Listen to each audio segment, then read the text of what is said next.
আসসালামু আলাইকুম। আমার এই চ্যানেল সবাইকে আমার এই চ্যানেলটি দেখার জন্য আমন্ত্রণ জানাচ্ছি।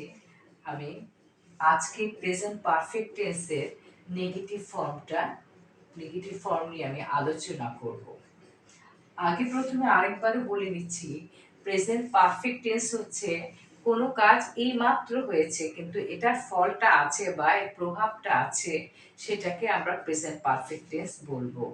ইয়াছো, ইয়েছে, ইয়েছে থাকলে সেটা প্রেজেন্ট পারফেক্ট টেন্স হবে। তবে প্রেজেন্ট পারফেক্ট টেন্স হতে হলে কিছু জিনিস আমার অবশ্যই থাকে কখনো কখনো কোনো একটা সেন্টেন্সে। Just, just now, already, ever, lately, recently. Just মানে ঠিক, আর জাস্ট নাও হচ্ছে এই মাত্র, লেটলি হচ্ছে ইদানিং, আর অলরেডি হচ্ছে ইতিমধ্যে, এভার কখনো, রিসেন্টলি সম্প্রতি। আমাদের বাংলা বাক্যে যদি এই জিনিসগুলো থেকে থাকে সেটা আমরা অবশ্যই প্রেজেন্ট পারফেক্ট টেন্সে করব। আর ইয়াছে ইয়েছে থাকলে সেটা প্রেজেন্ট পারফেক্ট টেন্স, সেটা থাকলেও আমরা প্রেজেন্ট পারফেক্ট টেন্সে করব।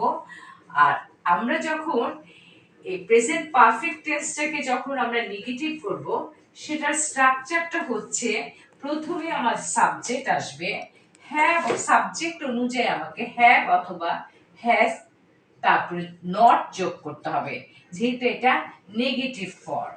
আর যোগ ভার্বের পাস্ট পার্টিসিপল, তারপর আমার এসে যাবে অবজেক্ট মানে বাকি অংশ। এখন আমি বলছি যে আমি তাকে সম্প্রতি দেখিনি। আমার যদি এই সম্প্রতি কথাটা না লেখা থাকে তাহলে কিন্তু আমি এটা পাস্ট টেন্সে করতে পারবো। কিন্তু যখনই আমার এই সম্প্রতি কথাটা লেখা থাকবে তখন কিন্তু আমি এটা প্রেজেন্ট পারফেক্ট টেন্সই আমাকে করতে হবে। তখন আমি কি করব, আমি আমি আমির জন্য চলে আসবে আমার, আমি হচ্ছে আমার সাবজেক্ট, সেটার জন্য চলে আসবে আই। আর এটা, আর সাবজেক্ট অনুযায়ী আমি আই এর জন্য নিয়ে আসবো হ্যাভ, আই হ্যাভ। তারপরে আমি এই দেখিনি, এই নিয়ে নেগেটিভের জন্য নিয়ে আসবো নট, আই হ্যাভ নট। এখন দেখা ইংলিশ হচ্ছে সি, আর এই ভার্বের পাস্ট পার্ট, সির পাস্ট পার্টিসিপল হচ্ছে সিন, আর এটার পাস্ট টেন্স হচ্ছে স। আমি এখানে লিখবো আই হ্যাভ নট সিন। এখন আমার বাকি রয়ে গেল সম্প্রতি। সম্প্রতি ইংলিশটা হচ্ছে রিসেন্টলি, মানে এই ইদানিং হচ্ছে, এই ইদানিং, এই এই রিসেন্টলি, সম্প্রতি হচ্ছে আমার রিসেন্টলি। এই রিসেন্টলি কথাটা আমি লিখব রিসেন্টলি। কিন্তু আমার যদি এখানে সম্প্রতি কথাটা না লেখা থাকে আমি এটা সরাসরি লিখতে পারি যে I I I did not see him, কিন্তু আমার এখানে সম্প্রতি থাকার কারণে আমি এটা প্রেজেন্ট পারফেক্ট টেন্সের নেগেটিভ ফর্মে করতে হয়েছে। I have not seen him, আমার তাকে বলছে, আমি তাকে দেখিনি। তারপর আমি লিখব রিসেন্টলি। এই রিসেন্টলিটা আমি শেষে লিখলাম রিসেন্টলি।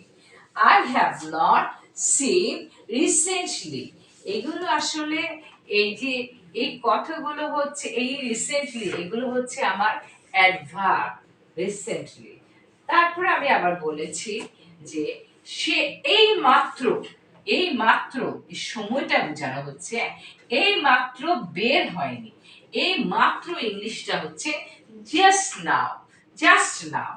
সে, এই সের জন্য আমি আনবো হি হ্যাজ, হির জন্য আনবো সাবজেক্ট, হি সের জন্য আমি আনবো হ্যাজ, আর হয়নি, বের হয়নি, এটা নট, হি হ্যাজ নট।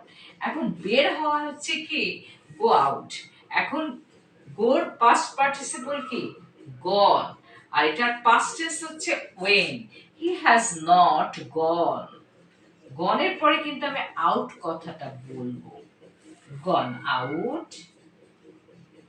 এখন আমার এই মাত্র যেহেতু কথাটা বলেছি, তখন আমাকে শেষে লিখতে হবে জাস্ট নাও, এই মাত্র। কিন্তু আমার এই এই মাত্র কথাটা না থাকলে আমি সরাসরি আমি এটা পাস্ট টেন্সে লিখতে পারবো। আমি পাস্ট টেন্সে লিখবো he did not go out, বাস। আমি ইতিমধ্যে কাজটি শেষ করিনি। আমি করিনি আয়ের সাথে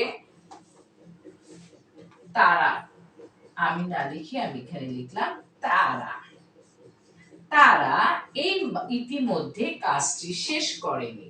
এই তারার জন্য নিয়ে আসবো আমি দে।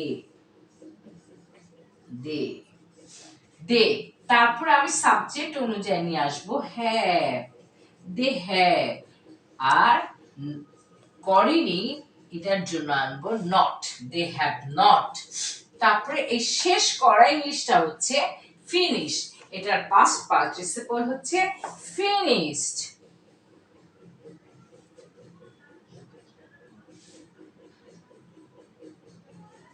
finished finished the work, কাজটি এই টির জন্য আমি আনবো দা, আর ওয়ার্ক কাজটি। they have not finished the work। এখন ইতিমধ্যেটা আমার রয়ে গেছে সেটা হচ্ছে already।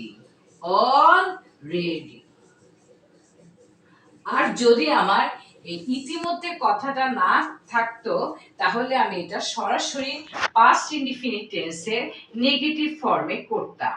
যেমন আমি ইতিমধ্যেটা বাদ দিয়ে যদি যাই, তাহলে তারা কাজটি শেষ করেনি।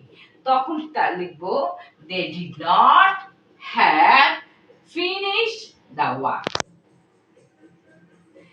এটার মধ্যে এই কতগুলো জিনিস যদি আমার থেকে থাকে, তবে অবশ্যই আমি কি করব, এখানে আমি এটা প্রেজেন্ট পারফেক্ট টেন্সে করব।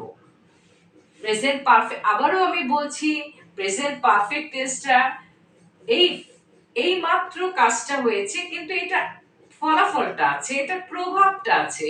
যেমন আমি খুশি হয়েছি, কিন্তু আমার মুখে খুশি খুশি ভাব থাকবে। আমার মন খারাপ হয়েছে, আমার মনটা তখনও কিন্তু খারাপ খারাপ থাকবে। এটাই।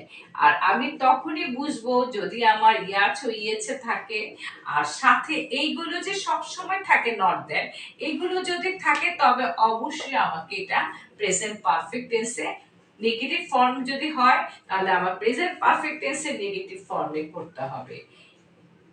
আর নেগেটিভ ফর্মের স্ট্রাকচারটা আমি আবারও বলছি, সাবজেক্ট হ্যাভ অথবা হ্যাজ, এটা সাবজেক্ট অনুযায়ী আমাকে হ্যাভ অথবা হ্যাজ ব্যবহার করতে হবে। হি শি ইট যে কোনো নামের সাথে আমি হ্যাজ ব্যবহার করব, বাকিগুলোতে আমি হ্যাভ ব্যবহার করব। তারপর আমি নিয়ে আসবো নট। এই নেগেটিভের জন্য আমি নট আনবো। তারপরে কি আনবো, ভার্বের যে আমার ভার্বটা থাকবে, সেই ভার্বের past participle form. Past participle আর যোগ, আর যে বাকি যে জিনিসটা থাকবে সেটা হচ্ছে আমার অবজেক্ট। তাহলে আমরা অবশ্যই এই জিনিসগুলো মুখস্থ করব। জাস্ট নাও, অলরেডি, এভার মানে কখনো, কখনো, লেটলি, রিসেন্টলি। এই জাস্টের অর্থ হচ্ছে ঠিক, আর জাস্ট নাও হচ্ছে এই মাত্র। লেটলি ইদানিং, অলরেডি ইতিমধ্যে, এভার কখনো, রিসেন্টলি সম্প্রতি। তাহলে আমরা প্রেজেন্ট পারফেক্ট টেন্সটা ঠিকভাবে করতে পারবো। এই জিনিসগুলো যদি আমরা মাথায় রাখি, তাহলে আমরা প্রেজেন্ট পারফেক্ট টেন্সটা ভালোভাবে করতে পারবো। আশা করি আপনারা সবাই প্রেজেন্ট পারফেক্ট টেন্সের নেগেটিভ ফর্মটা বুঝতে পেরেছেন। আজকে আজ আজ আজ আজ এই পর্যন্ত। আমার চ্যানেলটি যদি আপনাদের ভালো লেগে থাকে, তাহলে আপনারা অবশ্যই আমাকে সাবস্ক্রাইব করবেন এবং লাইক শেয়ার দিয়ে আমার পাশে থাকবেন। আজকে এই পর্যন্ত। আল্লাহ হাফেজ।